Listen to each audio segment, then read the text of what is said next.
దేవుని యొక్క మాటలు నీ జీవితంలో స్థిరపరచబడతాయి, బలపరచబడతాయి. దేవుని కృప తోడవుతుంది. హల్లెలూయా. దేవుని కృపను ఆధారం చేసుకోవాలి. ఎవరి దగ్గరకు వచ్చినా దేవుని మాట, బైబిల్లో గొప్ప గొప్ప ప్రణాళికలు ఉన్నటువంటి వాళ్ళ దగ్గరికి అందరికీ దేవుని మాట వచ్చినా, దేవుని దర్శనం వచ్చినా గడగడగడగడ వణికారు అంతే. పరిస్థితులు అలాగనే ఉన్నాయి. మోషే దగ్గరికి ఆ సీనాయి పర్వతం మీద తన మానానేదో తన గొర్రెలు కాచుకుంటే హ్యాపీగా బతికేస్తాడు. హ్యాపీగా ఉన్నాడు ఆయన. తన యొక్క పరిస్థితులు అన్నీ మారిపోయాయి.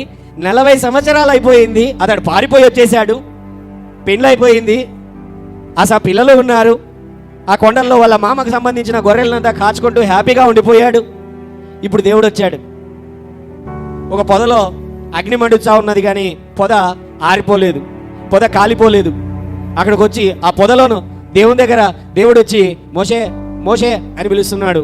ఎవరు రా నాయన నన్ను పిలుస్తున్నారు అనుకుని పోయాడు. ఏం లేదు మోషే, నీ ప్లాన్స్ అన్నీ కూడా హ్యాపీగా ఉన్నాయి. ఏదో గొర్రెలు కాచుకుంటావు, నీ భార్య బాగా చేసి పెడుతుంది, రాత్రికి తింటావు, పడుకుంటావు, హ్యాపీగా ఉంటావు, నీ కొండ బాగుంది నీకు. బట్ అయితే నా ప్లాన్ ఇలాగ లేదు మోషే, నువ్వు వాటికి బయలుదేరాలి అని అంటే, ఏంటి నేనా? నాకు నత్తినాయన, నేను రాను. ఏమంటున్నా ఆయన? నాకు నత్తి, నేను రాను. ఆడికి పోతే ఎవరు పంపించారని అడుగుతారు. ఎవరు నువ్వు? Hallelujah. If you study the Bible, మొదటిసారిగా అంటే ఈ పేరు యెహోవా అనేటువంటి పేరు, నామము బైబిల్లో మొదటిసారిగా మోషేకి మాత్రమే పరిచయం చేయబడింది. బైబిల్లో ఆదికాండములో యెహోవా అనేటువంటి పేరు వ్రాయబడినప్పటికీ రాసిండేది మోషే కాబట్టి యెహోవా యెహోవా యెహోవా అని ఆదికాండం నుంచి రాసుకుంటూ వచ్చాడు ఆయన. అయితే ఆ పేరు రాయడానికి కారణం ఏంటో తెలుసా? మొదటిసారిగా మోషేకే దేవుడు యెహోవా అనే నామాన్ని బయలుపరిచాడు. అంతకు మునుపు యెహోవా అనే నామం అబ్రహాముకు కూడా తెలియదు. అబ్రహాముతో ఏమన్నాడో తెలుసా? హల్లెలూయా, నన్ను వెంబడించన్నాడు. అంతే, వెంబడించుకుంటే వెళ్ళిపోయాడు. ఆమేన్, హల్లెలూయా. నేను ఉన్నవాడను, అన్ని వాడనై ఉన్నాను అని మోషేకి ప్రత్యేకముగా దేవుడు బయలుపరుచుకుంటూ వచ్చాడు. హల్లెలూయా. హిస్ ప్లాన్స్ 80 సంవత్సరాల వయసులో ఇప్పుడు స్టార్ట్ చేశాడు దేవుడు మోషే పైన. తన ఎగ్జిక్యూషన్ ప్లాన్ ఉంది. ప్లాన్ ఆల్రెడీ వేసిన తర్వాత ఇప్పుడు స్టార్ట్ చేశాడు తన జీవితంలో. ఒకవేళ నువ్వు అనుకుంటుండొచ్చు, నా వయసు ఏం లేదు, లేకపోతే నేను ఇంట్లో ఉన్నాను, లేకపోతే ఇంతేనేమో నా జీవితము, నేను కేవలం ఇంటి పనులు మాత్రమే చేసుకోవాలా, నేను బాగా చదివాను, పెద్దగా చదివాను, అయినా కూడా ఏమి కూడా నా పరిస్థితులలో నేను చేయలేకపోతున్నాను. కొంతమంది స్త్రీలను మీ మనసులో అనుకుంటున్నారా? దేవుని యొక్క ప్రణాళిక ఏదో ఒక సమయంలో నీ జీవితాన్ని ఆయన ఏర్పాటు చేసిన గమ్యానికి అది నడిపించగలదు. హల్లెలూయా. నా జీవితం ఇంతేనేమో, నా పిల్లలతో ఇంతేనేమో, నేను చదువుకున్నది వ్యర్థమేమో, లేకపోతే నా పరిస్థితి ఇంతేనేమో, వంటింటికి పరిమితం అయిపోవాలనే ఆలోచనలో ఉంటున్నావా? ఏదో దేవుని ప్రణాళిక నీ జీవితమును తప్పక అది డిస్టర్బ్ చేయునుగాక. హల్లెలూయా.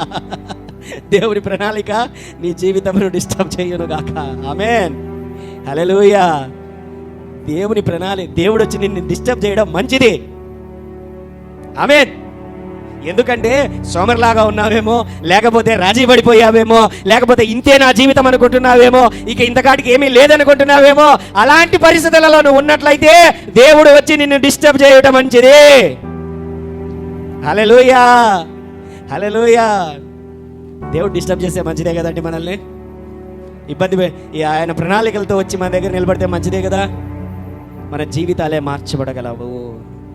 గిద్యోని దగ్గరకు వచ్చింది, ఏదో దాచిపెట్టుకొని రాలిపోయినటువంటి ఆ యొక్క గింజలను, విత్తనాలను వేరుకొని వాటిని వండుకొని ఏదో కుటుంబాన్ని కాపాడుకోవాలి, తను ముందుకు సాగాలి అనుకుంటుండే వాని దగ్గరకు వచ్చి, శత్రువులు చూస్తే నన్ను చంపేస్తారు అనేటువంటి పిరికివాని దగ్గరకు వచ్చి, ఏంటి శత్రువులు చూస్తే నన్ను చంపేస్తారని దాక్కొని బతుకుతున్న పిరికివాని దగ్గరకు వచ్చి అతని వైపును చూసి, నీలో ఫైటర్ కనబడుతున్నాడు నాకు.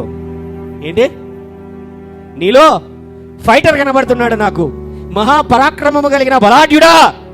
ఏమంటున్నాడు అతనితో? శత్రువులను చూచి భయపడి దాక్కునే వాని దగ్గరకు వచ్చి, మహాపరాక్రమము కలిగిన బలాఢ్యుడా. ఆయన బహుశా ఆ వ్యక్తి ఇలాగ చూసి అతనితో అనగానే, నన్నేనా పక్కన ఉండి ఉన్నాను అంటున్నావు అని కూడా బహుశా పక్కన చూసి ఉండొచ్చు. Hallelujah. That is what happened. Hallelujah. దేవుని యొక్క ప్రణాళికలు, దేవుడు ఇచ్చేటువంటి మాట ఎప్పుడు మంచి మాటనే మనకిస్తాడు. ఆ మాట అనేకమైన పరిస్థితులను మన జీవితములలో కలగజేసినా చివరికి అది మనల్ని విజయములోనే నిలబెడుతుంది, అద్భుతములే జరిగిస్తుంది. హల్లెలూయా.